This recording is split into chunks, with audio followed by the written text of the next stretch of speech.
জয়পুরহাট সদর উপজেলার বম্বই ইউনিয়নের ৩ নম্বর ওয়ার্ডে বাংলাদেশ জামায়াত ইসলামীর উদ্যোগে ও নিজস্ব অর্থায়নে ৩৫০ ফিট দৈর্ঘ্যের একটি পাকা রাস্তার সংস্কার কাজের আনুষ্ঠানিক উদ্বোধন করা হয়েছে। হিচমি চৌধুরীপাড়া মোড় থেকে হিচমি দক্ষিণ পাড়া মোড় পর্যন্ত এই রাস্তার উন্নয়নের কাজটি সম্পন্ন হলে স্থানীয় জনগণের চলাচলের সহজতা ও স্বস্তি ফিরবে বলে প্রত্যাশা করা হচ্ছে। উন্নয়ন প্রকল্পটির উদ্বোধন করেন বাংলাদেশ জামায়াত ইসলামের কেন্দ্রীয় মজলিসে শুরার অন্যতম সদস্য, জয়পুরহাট জেলা জামাতের আমির ও জয়পুরহাট ১ আসনের জামায়াত মনোনীত সংসদ সদস্য পদপ্রার্থী ডক্টর মোহাম্মদ ফজলুর রহমান সাঈদ। উদ্বোধনী বক্তব্যে ডক্টর ফজলুর রহমান সাঈদ বলেন, সুন্দর বাংলাদেশ করার জন্য সৎ নাগরিক তৈরি এবং একটা সুন্দর সমাজ গড়ার জন্য চেষ্টা করি। জামাত ইসলামী এই কাজনীতিবাজ নাই। আপনারা খুব খেয়াল করবেন, কোথাও একজন সমর্থক জামাত ইসলামের কোথাও চাঁদাবাজ বা দুর্নীতির সাথে জড়িত নয়।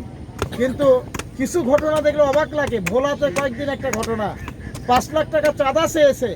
এই চাঁদা না দেওয়ার কারণে তার এই পরিবারের সদস্য তার স্বামীকে পুরা উলঙ্গ করে ৫ জন ধর্ষণ করেছে। এর চেয়ে বর্বর আর কোনোদিন হতে পারে না। প্রিয় ভাইরা, আসুন আমরা যে রাস্তা সংস্কার করছি, আমরা যতটুকু আমাদের সামর্থ্য আছে, যেখানেই আমরা পারি সেখানেই আমরা সংস্কারমূলক কাজের জন্য, মানবতার কল্যাণের জন্য কাজ করছি। আপনারা দোয়া করেন আমরা যেন সেই মানবতার কল্যাণের জন্য কাজ করতে পারি। আল্লাহ যেন তৌফিক দান করেন। আপনাদের